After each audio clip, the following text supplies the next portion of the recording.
નમસ્તે। આજે આપણે વાત કરવા જઈ રહ્યા છીએ એક એવા વિચાર વિશે જે ભારતના સામાજિક અને આર્થિક વિકાસનો મજબૂત આધાર છે, સહકારિતા। સહકારિતા એટલે શું? સહકારિતા એટલે એક માટે બધા અને બધા માટે એક। જ્યારે લોકો પોતાની શક્તિ, સંસાધન અને પરિશ્રમને એક સાથે જોડે છે ત્યારે જે વ્યવસ્થા ઊભી થાય છે તેને સહકારિતા કહેવાય છે।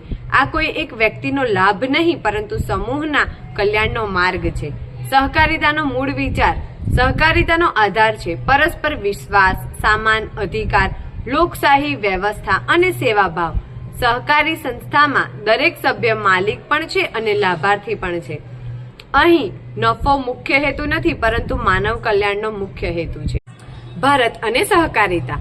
ભારત ગામડાઓને દેશ અને નાના ખેડૂતો, શ્રમિક અને સામાન્ય લોકો માટે સહકારિતા જીવનરેખા સમાન છે।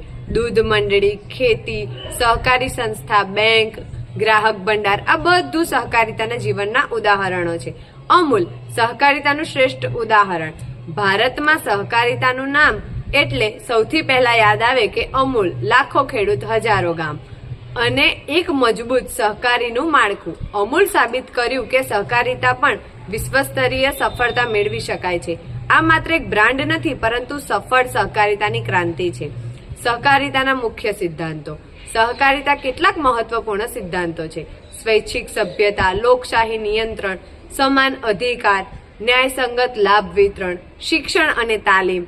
આ સિદ્ધાંતો સહકારિતાને મજબૂત અને વિશ્વસનીય બનાવે છે। સહકારિતા અને ગ્રામ્ય વિકાસ। સહકારિતાએ ગામડાઓને રોજગાર આપ્યો, આર્થિક સુરક્ષા આપી અને સ્વાવલંબન શીખવ્યું। સહકારિતાથી ગામડામાં માત્ર જીવતા નથી પરંતુ વિકસે છે। આજના યુગમાં સહકારિતાની જરૂર। આજનો યુગ છે સ્પર્ધાનો, સ્વાર્થનો અને એકલતાનો। એવા સમયમાં સહકારિતા આપણને શીખવે છે મળીને કામ કરવું, એકબીજાની ચિંતા કરવી અને સમાજને સાથે લઈને આગળ વધવું। સહકારિતા એ સ્પર્ધાનો વિકલ્પ નહીં પરંતુ સંતુલન છે। યુવાનો અને સહકારિતા। મિત્રો, આજના યુવાનો માટે સહકારિતા બહુ જ જરૂરી છે। સ્ટાર્ટઅપ, સ્વસહાય યોજના, જૂથો, સામાયિક વ્યવસાય આ બધામાં સહકારિતાની ભાવના અપનાવીએ તો યુવાનોને નોકરી શોધવાની નહીં પરંતુ નોકરી આપવાની બની શકે।